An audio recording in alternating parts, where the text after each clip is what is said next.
आज की ये मीटिंग युवा समाजवादी पार्टी की तश्कील के लिए बुलाई गई है और यहाँ बड़ी तादाद में नौजवान हाजिर हुए हैं। उसके लिए मैं कोशिश करने वाले राहिल हनीफ और उनके साथियों का शुक्रिया अदा करता हूँ कि उन्होंने एक अच्छी बॉडी तश्कील दी है, जिसका ऐलान और ओहदे की तकसीम और ऑफिस का इफ्तिताह ये मीटिंग में तकारीर होने के बाद किया जाएगा। आज 15 मई है। शहर के हालात सबके सामने हैं। परेशानियां अलग अलग डिपार्टमेंट में हर जगह है। इंक्वायरीज मुसलमानों पे मुसलसल हो रही है, मगर एक वक्त था कि शहर में सोशल वर्कर बोल के लोग काम किया करते थे। आज उंगली पर गिन लो ऐसे लोग बचे हैं। सिर्फ ओहदा ले लेना, फोटो खिंचा लेना, अगर आप ये मानते हो कि ये आपकी सियासी शुरुआत है तो आप बिल्कुल नाकाम हो। सियासत में अगर ओहदा ले रहे हो, सियासी दिलचस्पी है, तो तुमको ये तय करना पड़ेगा कि संगठन मजबूत किया जाए, पार्टी मजबूत की जाए, और तुम खुद भी कैसे मजबूत होंगे। तुमको ये तय करना पड़ेगा कि तुम सियासी शुरुआत कहां से करने वाले हो, तुम लोगों का काम कैसे करने वाले हो। तुम अपने इलाके से शुरुआत करेंगे या पार्टी जो तुमको जिम्मेदारी देंगी, जिस हिस्से में, जो फील्ड में, वहां वक्त देना आपका काम है। मैं ये नहीं बोलता कि आप दिन भर सियासी और समाजी कामकाज करिए, मगर लोगों का काम करने के लिए घंटा 2 घंटा तो रोजाना निकालना पड़ेगा। तो ओहदा लो, और अगर इतना भी वक्त नहीं है तो ओहदा लेने की कोई जरूरत नहीं है। हर जगह परेशानी है। आज मैं भी ये मानता हूं कि एफडीओ में लोग परेशान रहते हैं, उनकी ऑनलाइन नाम नहीं आता, मगर काम करने वाला कोई नहीं है। कोई सियासी पार्टी काम नहीं कर रही है। हमारी भी सियासी पार्टी, हम खुद भी एफडीओ कब गए मुझे भी नहीं मालूम है। तो जिम्मेदारी लेना पड़ेगा। एफडीओ में जाओ, कारपोरेशन में जाओ, जन्म दाखिले का सवाल हो, पावर का सवाल हो, लोग बिल लेके घूमते रहते हैं, उनके बिल का मसला हो, आप जाइए वहां पर बात करिए ऑफिसर से, और अगर किसी का काम नहीं होता तो समझिए, और ये लगता है कि अधिकारी जानबूझकर काम नहीं करता, तो लाल टोपी लगा के जाओ और जो करना है वो करो। छुड़वाने की जिम्मेदारी हमारी। जो डिपार्टमेंट अगर किसी का काम जानबूझकर नहीं करता, अरे केस तो बनाओ, 353 तो बनाओ। सिर्फ सियासत में आके ओहदा लेके, सर्टिफिकेट लेके घर चले जाएंगे तो ये सियासत नहीं होती। 17 केस मुझ पे है, 353 भी है। तय करो कि 5 साल में तुमको क्या बनना है, ये तुमको पहले तय करना होगा। लोगों का काम करना, गरीबों का काम करना, यही सियासत है। अवामी खिदमत ही असल में सियासत है। लोग समझते हैं रुपया पैसा, ये सियासत में पहले मेहनत करो। आगे मुस्तकबिल में तुम अगर कारपोरेटर बनना चाहते हो तो तुमको ही आगे इस गांव में कारपोरेटर बनना है, मगर काम करो। काम तुम करेंगे नहीं और इलेक्शन में बोलेंगे कि टिकट दे दिया जाए, तो सबसे पहले अवाम अगर तुमको पसंद करती है, घंटा 2 घंटा उनके लिए काम करते हो, पूरा ग्राउंड खाली है, एमएलए सो रहे हैं, इससे अच्छा मौका मिलने वाला नहीं। मुझे तो लगता है इस कारपोरेशन इलेक्शन के बाद वो यही भूल गए कि वो एमएलए अभी है।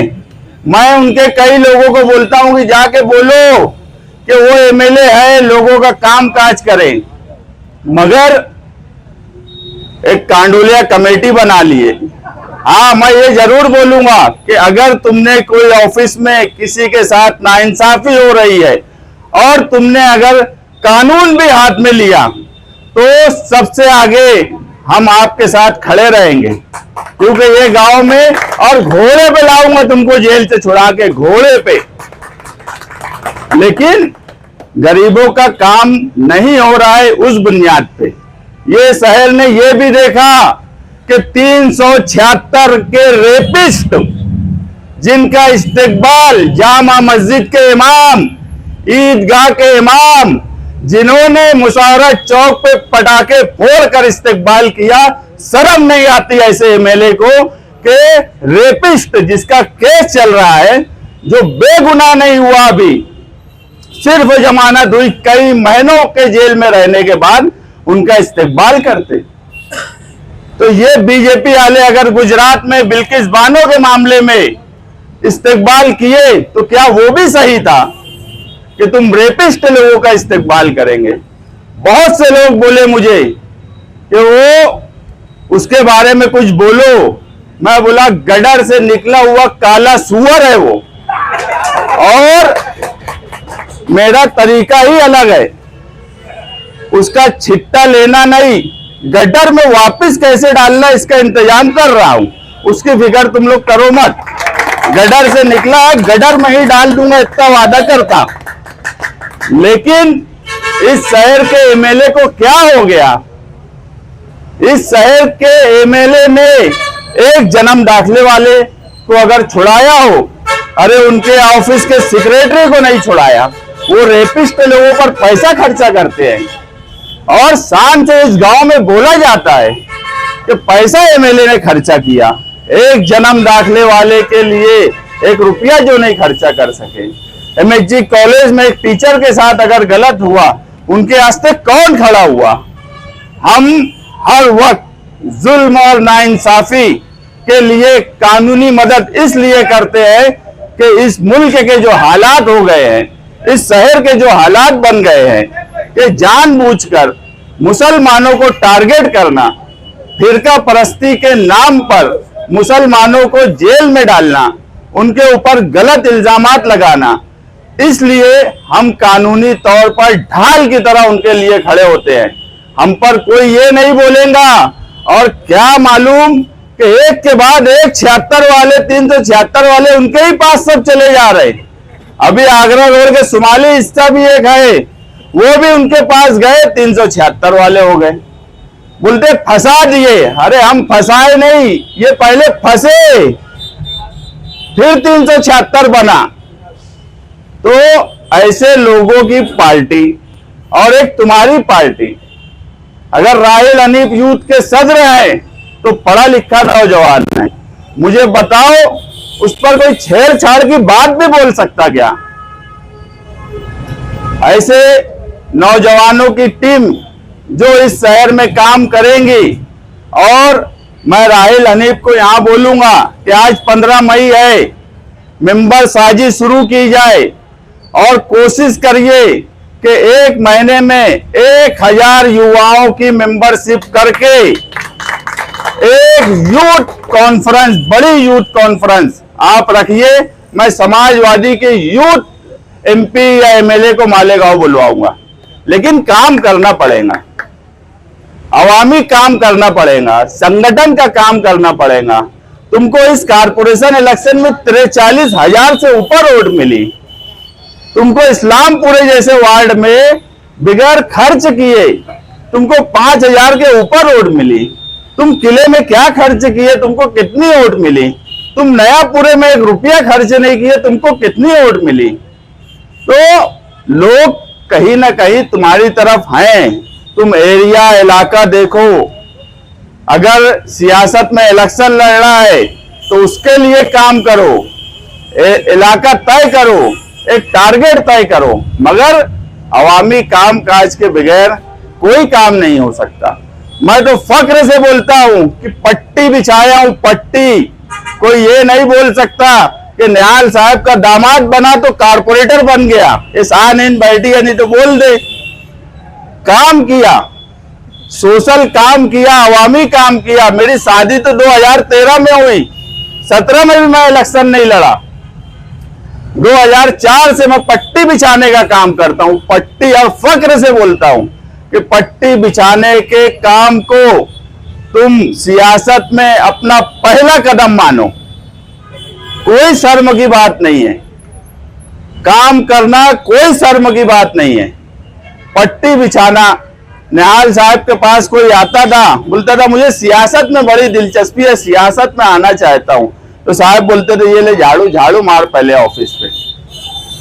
वो मकसद ये होता था कि तुम काम करना अगर चाहते हो तो सियासत में काम करने के लिए बहुत नीचे से शुरू करना पड़ता है, बहुत जमीनी काम करना पड़ता है। तुम आकर सूट बूट में फोटो खिंचा लेंगे, रील बना लेंगे, व्हाट्सएप इंस्टा पे डाल देंगे, तुम लीडर बन जाएंगे, तुम कारपोरेटर बन जाएंगे, ये मुमकिन ही नहीं है। तुम हीरो बन जाएंगे मगर कारपोरेटर नहीं बन सकते।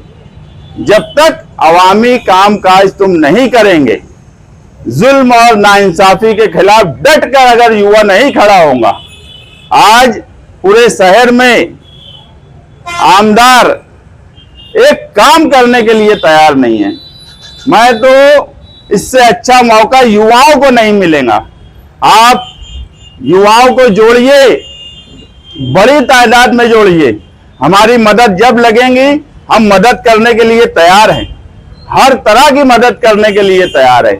मगर जिम्मेदारी बांटिए, जिम्मेदारी अपने अपने लेवल पे करिए, अपनी पहचान खुद बनाइए।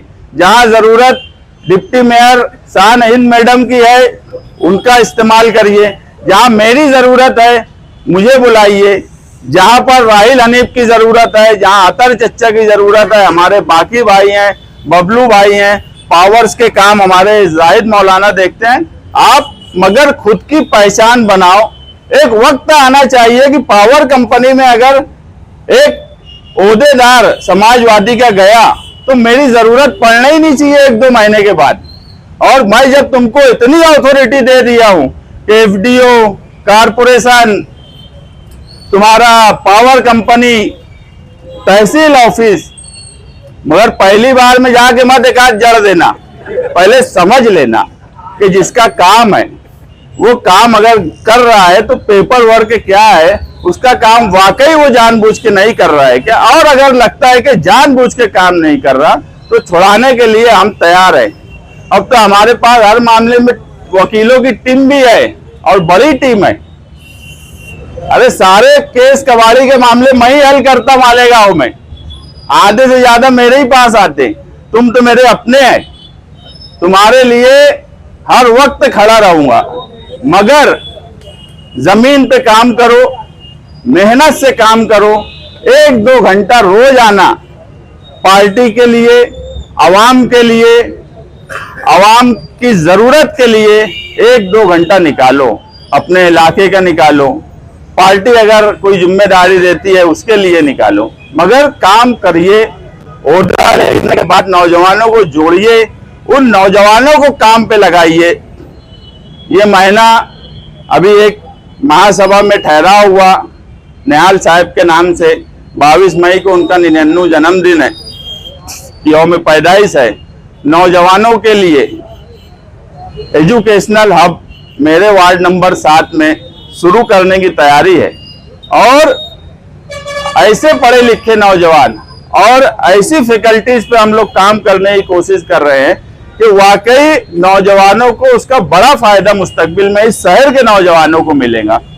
हम लोगों के लिए आज पार्टी के लिए बहुत काम करने का वक्त नहीं है। मालेगांव कारपोरेशन में काम करने के लिए बहुत ज्यादा वक्त देना पड़ रहा है और हम लोग मुसलसल काम कर रहे हैं। आप सभी लोगों से मेरी गुजारिश है कि आप लोग अवामी काम काज बांट के करिए, तंजीमी तौर पर करिए।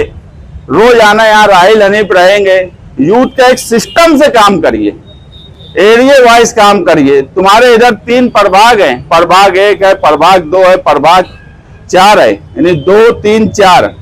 इन तीनों प्रभाग को बांट लो और इधर जिम्मेदारी दो अलग अलग आदमी को। जहां मेरी जरूरत पड़ती है मुझे बोलो, जिम्मेदारी देकर मेंबरशिप नौजवानों की शुरू करके, और मुझे उम्मीद है कि जो टीम राहिल हनीफ के साथ अभी जुड़ने वाली है वो 1000 युवाओं को 1 महीने में मेंबर बनाएंगी और इंशाअल्लाह यूथ की एक बड़ी कॉन्फ्रेंस मालेगांव शहर में होगी।